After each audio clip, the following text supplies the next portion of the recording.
On today's show, the Dallas Mavericks came into the season with a bunch of new pieces. What do we know about this version of the Dallas Mavericks team after 8 games? We'll tell you that and more on today's Locked On Mavs. I'm Luka Doncic, and this is Locked On Mavericks podcast. If you don't believe, you shouldn't be here. You are Locked On Mavs. Great, Rusty. Your daily Dallas Mavericks podcast. Part of the Locked On Podcast Network. Your team every day. Still can't even help me. And welcome. You are locked on to the Dallas Mavericks. My name is Nick Angstadt, media member and NBA channel manager of the Locked On Podcast Network. Your team every day. Thanks for being in every day or making Locked On Mavs your first listen today. Subscribe to our free Locked On Mavs newsletter. Check the QR code or the link in the description wherever you're listening to this. Just subscribe. It's free. Get it in your inbox. Help us stay the #1 newsletter in all of Locked On. This episode is brought to you by PrizePicks. Download the app today and use the code LOCKEDONNBA to win $50 instantly when you play your first $5 lineup. PrizePicks, run your game. Today's episode, I want to talk about the things that we know so far about this Dallas Mavericks team. We're just 8 games in, but that's 10% of the season all the way. 10% already. Man, it just seems like it's flying by. We'll talk about how the offense is not generating wide open threes, why I think that's possibly the case, what we know about this team, like their constitution, what we know about Klay, what we know about Naji, what we know about some of the lineup data that's coming out now that we're 10% into the season. It's a little bit of a sample size we look at. I'll look at the slate of games coming up and what we can look forward to, a big test for the Dallas Mavericks. We'll talk about that and more. But let's start here. Couldn't have planned that pause anyway. The Dallas Mavericks going into this season, all offseason, if you've been with me, and we do 5 days a week on this show, we do all through the offseason. We've been doing every single day, 365 for 5 years, 6 years now. This is my 8th year doing this show.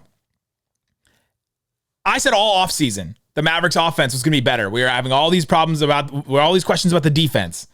Can Luka, Kyrie, and Klay, can that backcourt be good enough defensively? And the jury's still out on that. We'll still have to see a playoff context and see different opponents and all that stuff. This is only 10% of the season. But so far this season, the defense for the Mavericks has actually been better than the offense. That's been surprising to me. A little.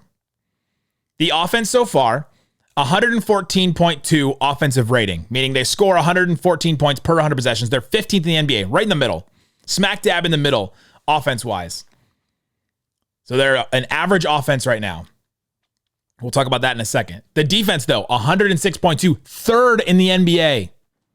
The third best defense in the NBA so far. Crazy. Like that is crazy to me that this team is that good defensively. It's good. It's a carryover from last year. They're taking exactly how they ended the season last year as one of the best defensive teams in the NBA. That's how they got their way to the NBA Finals. They're taking that and they've brought it over into this season. Great. That's how they're winning some games here. If this Dallas Mavericks team stays this way, an average offense and an amazing defense, they're going to be really dang good. Because you've got Luka and Kyrie to just get you enough points. You've got those guys. You've got 1 or 2 other guys that can get you double-digit points. You can scrounge out some points. And then their defense can hold them, and then all of a sudden, you're in a really good position to win a lot of games. These numbers are via cleaning the glass. They take out garbage time. It takes out heaves. It takes out things like that. So it filters, tries to give us a better look at what the actual competitive basketball looks like.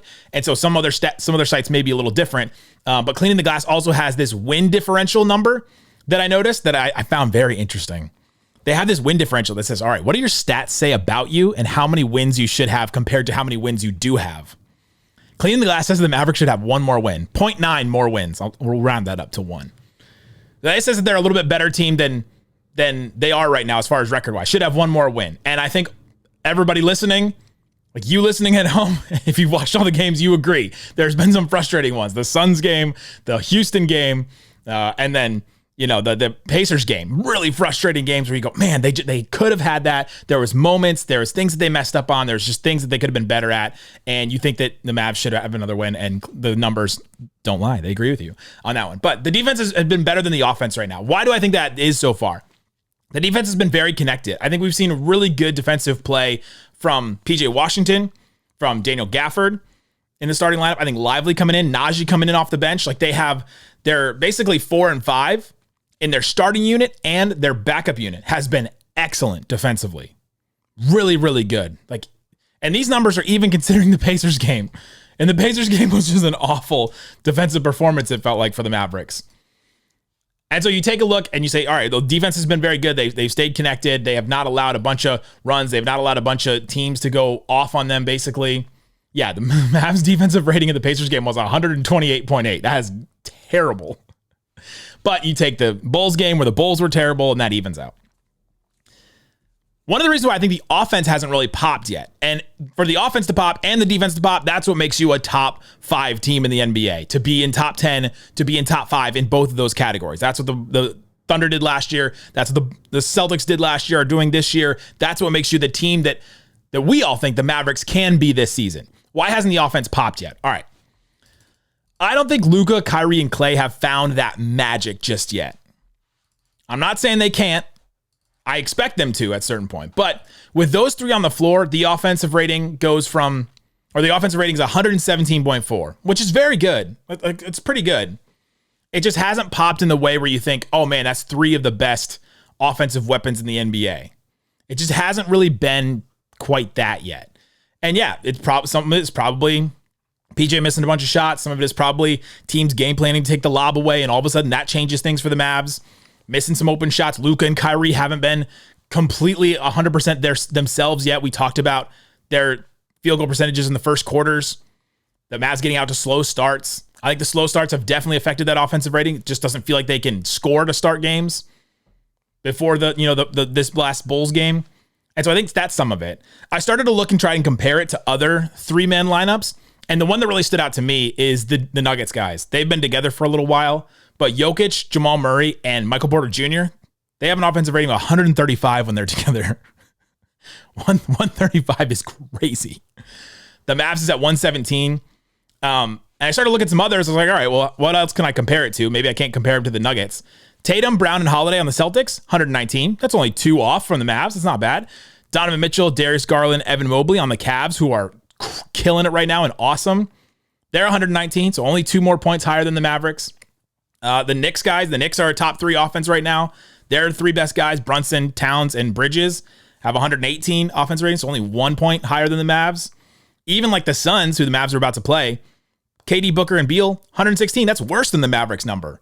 So the Mavs 3-man lineup is not like, they're not underperforming based on other 3-man lineups 10% through the season. But I don't think they've found exactly what's going to make them great. Because when I look at Luka, Kyrie, and Klay together, I see an incredible offense that should be better than all those other ones I just listed. Because Luka is that good of an engine. They should have Nuggets type numbers, the 135 number that I mentioned when the Mavs are at 117. And so that's the big difference. They've got to find a way to generate some more offense. Maybe it's just Luka and Kyrie being better. We've talked about that. We've talked about that before. They've struggled to start the season. I'll talk about Luka here in a second, what we've learned about him so far. But if those 2 guys are just shoot a little better, it's just a numbers game. They shoot better, then maybe everything falls into place. Maybe the Mavericks knock down some more shots. We'll talk about, I do actually have one thing I want to talk about with this offense though. That's actually really surprised me. I'm not surprised by this team very often because I've covered them for so long. It's my 10th year covering the Mavs. But there's one thing the Mavs are not doing on offense that they did before that I've been surprised about. I'll tell you exactly what that is coming up. If you don't believe, you shouldn't be here. Today's episode of Locked On Mavs brought to you by Prize Picks. Prize Picks is daily fantasy made easy. Go to Prize Picks. All you have to do is pick more or less on 2 to 6 players. That's a lineup. You put together a Prize Picks lineup, and then you can go and you can win money on it. You can play it, and even if you're in Texas, you can play Prize Picks, which is awesome. You put together your daily fantasy lineup. You can combine NBA and NFL. So if you're watching a bunch of different sports, if you're one of those crazy people that has multiple screens and multiple TVs going on at once, and you've got to watch it all together, and maybe you've got a NASCAR race, and maybe you've got something else going on, you can play Prize Picks, and you can do all kinds of things with Prize Picks too. Prize Picks, you can win 100 times your money on Prize Picks with as little as 4 correct picks. Just got to get 4. The best way to get into sports action, over 30 states. Mentioned Texas is one of those states. So if you live here, also California, Florida, Georgia, the line between Florida and Georgia. Prize Picks is the best place to get real money sports action. Join over 10 million users and sign up today. And right now you get $50 instantly when you play at $5. You don't even need to win to receive the $50 bonus guaranteed. All you have to do is play the $5. So check out PrizePicks, see what's available for you. Check out PrizePicks, use that code LOCKEDONNBA to get $50 after you play your first $5 lineup. Download the app today, use the code LOCKEDONNBA, get $50 after you play your first $5 lineup. PrizePicks.com. Also, I want to tell you about FanDuel. FanDuel Sportsbook has all kinds of props and odds, things that you can use to get in on the action. Luka Doncic, we just talked about. He played his best game of the season. And so let's check out the season awards. Right now, SGA plus 270 to win MVP, Luka plus 300. So Luka slipped a little bit, not surprised after a little slow start to the season, but he's coming. He's coming. He's coming. He'll warm up. He'll get there. I'm feeling good about Luka's MVP odds. Jokic plus 500, Tatum plus 550, Anthony Edwards way behind plus 1,000, and then Kevin Durant even farther behind 1,900. I feel like Kevin Durant should have better odds. He's been amazing this season. Check out FanDuel, see what is available for you, and you can get the $150 in bonus bets when your first $5 bet wins. Check it out at FanDuel.com. Uh-oh, guess what day it is? Guess what day it is, huh? Anybody? Gotta love Dirk.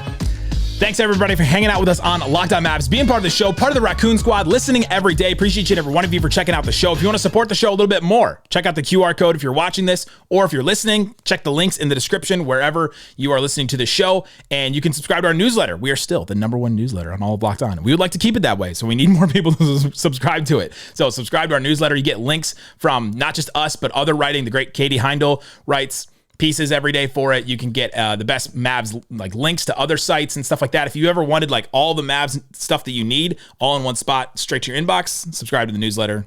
Find that. LockedOnDaily.com. All right, Isaac, let's get into some more on the Mavericks. What do we know about the Mavericks so far? That's what I'm doing today. So far, we talked about the defense has actually been better than the offense, which is a little bit different than what we expected.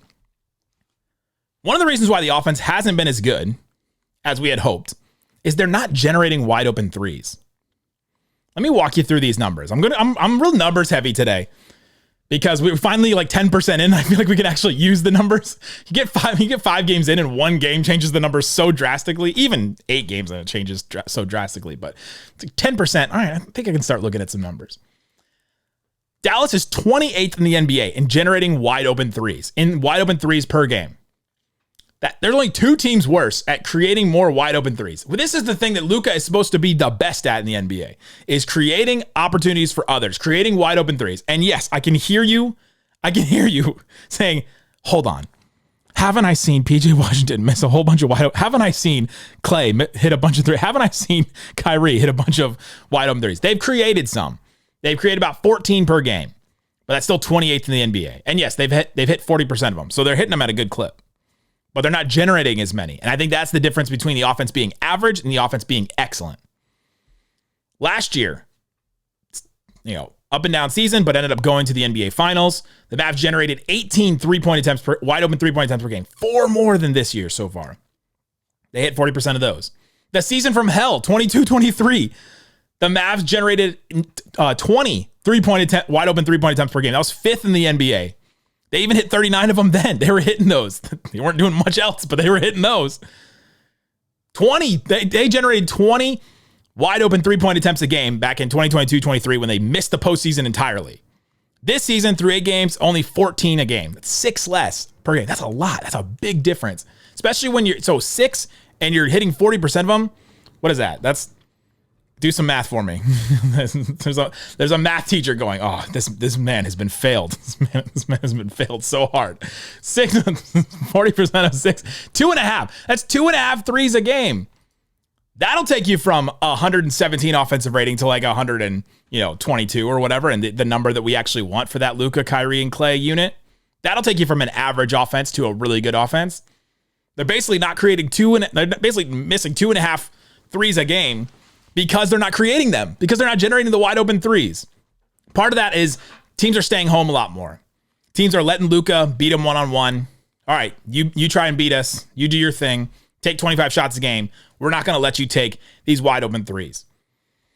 We're not letting Klay be wide open. We're helping off of Gafford. Go ahead, do that, but we won't let you create these wide open threes. I think that's part of it. Luka is passing less out of drives than before. We mentioned that on the show the other day. This was before the Bulls game, but we also mentioned that Luka was passing out of drives. He passed out of drives 37% last year. This year is about 26%. That was before the Bulls game. But that's notable. And it's because players are staying home. They're staying home, meaning they're staying with the shooter and not doubling on Luka. We're seeing less doubles on Luka and Kyrie than we did last year. Teams have kind of gotten wise to that. And this is a strategy that teams have used going all the way back to the Mavs couple of years against the Clippers in the first round. Wow, that's happened 3 times now. The first 2 times, the Clippers would just stay home and Luka would have to just beat them. And he did a couple times. And he almost took that team that had no business beating that, title contending Clippers team and almost beat them in the first round because he was able to just beat them on his own. But if you're trying to do that over and over and over again, some nights it's not going to work. They've got to generate some more wide open threes. I also think that they haven't, their offense has not generated as many because of the way that they're coached. Like some of these you go back to 21, 22, they generated 20 wide open threes a game. That was Rick Carlisle's offense, which is a little different than Jason Kidd's offense. But Jason Kidd's offense in 2022, 23 still generated 20 a game. So that's a moot point a little bit there. So the offense, we'll see. I think they'll warm up. I think they'll get back to it. I think in a month or so, we could be talking about these numbers going, remember when we talked about the Mavs offense was average and they weren't very good and all that? This could go away in a little while. Numbers are still small and all that. Another thing we know about this Mavericks team, they can take care of business. Office Depot. They, so far in their schedule, their wins are against the Spurs, needed to win that one, take care of business. Jazz, needed to win that one, take care of business. The Magic without Paolo Banchero, needed to win that one, taking care of business. And the Bulls without Zach LaVine, needed to win that one, taking care of business. And then their other win was against the Timberwolves. Good win. Take that as a really good win. So they've taken care of business, and their 3 losses so far are against the Suns, who maybe some of you say take care of business, but they're 7-1 now. This team is good. The Rockets, who some of you would have said that that's a take care of business game, but they're 5-3. I think they're pretty good. And then the Pacers, who are 4-4 now, but they also beat the Boston Celtics. And they went to the Eastern Conference Finals last year. That's not necessarily a take care of business game. So their 3 losses have been against teams that are good.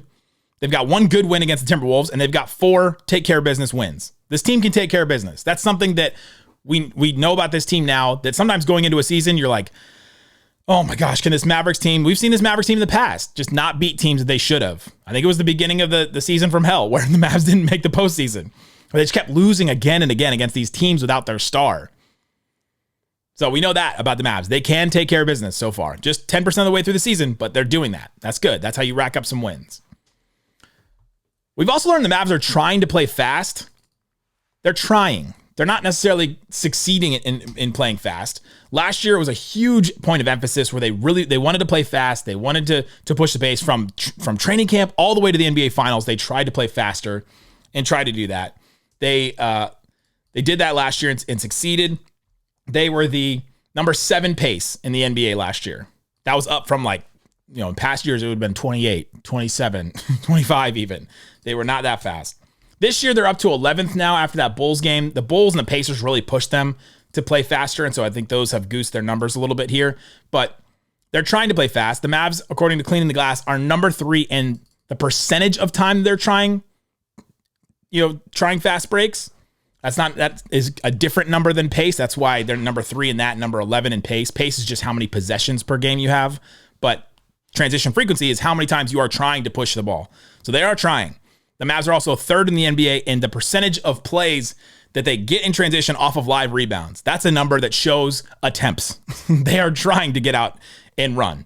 They're trying to push the pace. They're trying to get out and run. And that's why I say they're trying to play faster. They're trying to do that, but so far they haven't been super successful except for in the Bulls game, getting out, pushing in transition, and they haven't found exactly that rhythm. I think that's chemistry. I think that's figuring out where guys are going to go, figuring out who gets the ball. Naji Marshall has been very helpful in this. Having one more guy to handle the ball in transition. And yes, sometimes what's going to happen is Luka's going to get an incredible play where he gets a steal, nutmegs the guy in front of him, throws it up to Naji, and he misses. That'll count as a transition attempt, but they weren't successful in it. And then sometimes you get the Naji incredible play, gets a layup right at the rim, gets it to go, and all that. So they're trying to play fast. They can take care of business. They're not generating wide open threes. A couple of things about their offense there that I thought were interesting. We also know that Dereck Lively is super important. Dereck Lively is so important to this team. If I want to just do something here quick with him. When Dereck Lively plays, the Mavericks are 12 and a half points better per 100 possessions than their opponents.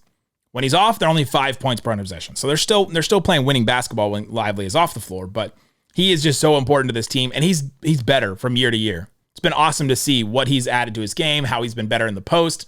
He's going to be out against the Suns with this shoulder injury, and that's something that we really need to look at. And I'm curious to see how they're going to play, if it's going to be extended time with that shoulder, but I don't know. We'll see. We don't know enough about that injury to make a prognostication about how long it's going to last. PJ Washington is also going to miss time against the Suns, and so we'll see what happens with him. But so far, he's been super important.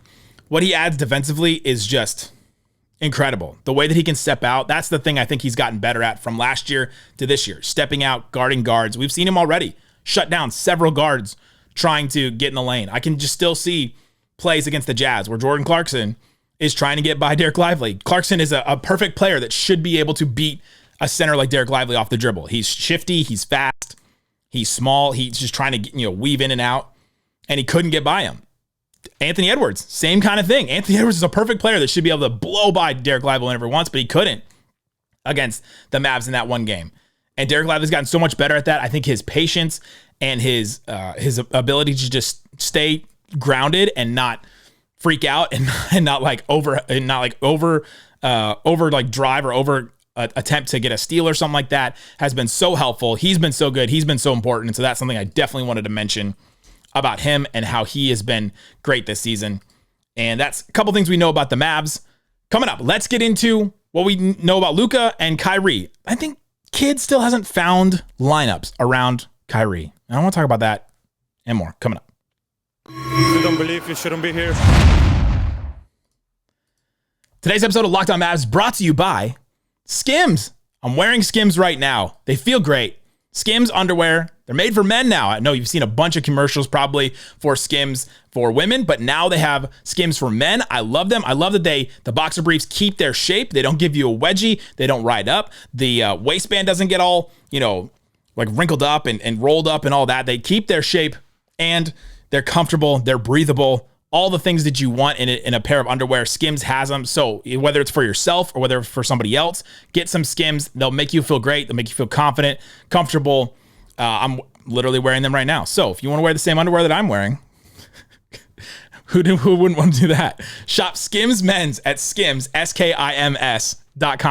Let them know that we sent you. After you finish your order, whether it's for yourself or the whole family, just select podcast in the survey to select our show in the drop-down menu. So select Locked On Mavs, Locked On NBA, whichever one it is.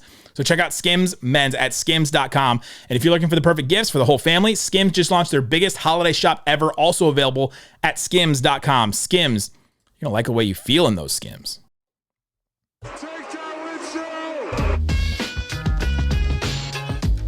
Thanks everybody for hanging out with us on Locked On Mavs. Let's get into some more things we know about the Mavs so far. I've saved these last two for the end here because I guess we know this about the Mavs, but they're kind of like still nebulous and out there.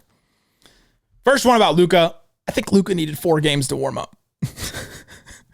Because first 4 games of the season, 36% from the field, 27% from 3, about 26.8 points per game, 7 assists.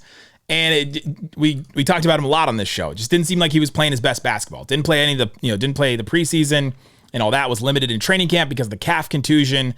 And so he needed 4 games to warm up. Last 4 games for Luka. 44.5%. Way better. 39.5% from 3. Great. 30.5 points per game, 9 assists, playing 36 minutes, so playing 1 less minute in these 4 games. But night and day difference, these last 4 games compared to the first 4 games for Luka. And it really did seem like he just needed to warm up. He just needed to get into his groove. He just needed to find his rhythm and all that. And yeah, some of the issues that we talked about with Luka earlier in the season are still prevalent, but his shot is going down and he's hitting the shots and he's not taking different shots. He's still shooting 70% at the rim. He's still hitting his step back threes now. He's hitting some catch and shoot threes, doing all that. But he's knocking the shots down finally. So that's great. He just needed 4 games to warm up. So if you were concerned about Luka's shot, I was not. But if you're concerned about it, you shouldn't be anymore. He's been way better. The thing about Kyrie Irving, I shared this on Twitter, made the mistake. I'm sharing a stat, a stat without context on Twitter. Never a good thing, especially a stat about Kyrie Irving. But I pointed this stat out because I wanted to make a point about the Mavs lineup so far. With Kyrie Irving on and Luka Doncic off, according to Cleaning the Glass, who take out garbage time and all that, filter all those things out, the Mavs are getting outscored by 2 points per 100 possessions. Small, not a big difference, but they're getting outscored. They're not outscoring their opponents. They're getting beat when it's Kyrie on and Luka off. When Luka's on the court and Kyrie is off the court, the Mavs are outscoring opponents by 23 points. That's huge. That's massive. Somebody else mentioned, there's a couple other people that mentioned PBP stats, which is a different stat site. They showed this difference as a little different. I mean, everybody has, like, every stat site measures their stats a little different. In that one, the Kyrie, with Kyrie on, Luka off, that was an 8 net rating. So they were outscoring opponents by 8 instead of -2. That's kind of a big difference. So I'm curious what the difference is there. But Luka's lineups were outscoring by 15.5. So like that is, there's still a gap there. The whole point of bringing this up, the mistake of sharing it on Twitter and all that, was that I don't think Kid has found the lineups around Kyrie yet that work. That's the whole point of it, is that I think they still have to find something there. He's been trying, Kid has been trying these lineups where, Klay is not on the court. Klay has been basically attached to Luka. He's played, Luka and Klay have played 449 possessions together, and Klay has only played 40 possessions without Luka. That is crazy. He's basically like stuck to the hip of Luka right now. And so the lineups with just Kyrie and no Luka don't have Klay in them. That's notable. There's a lot of, him and Spencer Dinwiddie, him and Hardy. They've been trying that out a lot. They've been, Quentin Grimes and Naji Marshall, Dereck Lively. They've had the ones with Dwight Powell, the ones in the Bulls games. Those were very bad lineups. And so those numbers absolutely skew the sample size. I'm not saying these are, ironclad numbers and all that, but they just haven't found the right combination around Kyrie. Who's the one to play with Kyrie and to make those lineups work? And that's something I think that they're still looking for. And I'm curious to see how Kid continues to experiment with that going forward. Thing we know about Klay Thompson, I mentioned that he's tied to the hip with Luka. Absolutely. When Luka and Klay play together, they're outscoring opponents by 10 points per 100 possessions. That's awesome. And Klay has been absolutely an additive to the Mavericks, and he's not been a negative. He hasn't been a negative defensively, hasn't been one offensively. He hasn't been taking shots out of turn in the offense where you go, oh man, he's just forcing like 5 shots a game. He's maybe forcing 1 shot a game, 2 shots a game where you go, that wasn't the best shot. Luka does the same thing. Kyrie does the same thing. They make them. They're stars. That's what they do. And so, but my whole point about Klay, what we know about Klay, he's additive. He's not negative so far. Gotta love that. PJ Washington, we know that he's been great defensively. He's been very good defensively. He's allowed them to play with PJ at the 5, which has been awesome. And that's been really good to see with PJ Washington. We also found out that Naji Marshall can fill in for him. I think Naji can fill in that starting spot if PJ is out, like he's going to be against this Suns team, and they can be okay. That's great. The other thing that we know is those two together are amazing. I love the PJ Naji lineups together. And I have been on this.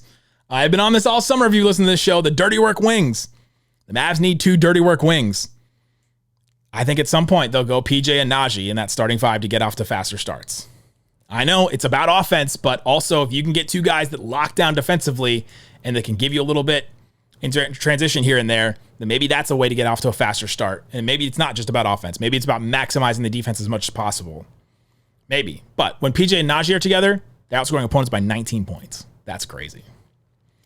Mavs schedule coming up. Big test. We're going to learn a lot about this Mavericks team.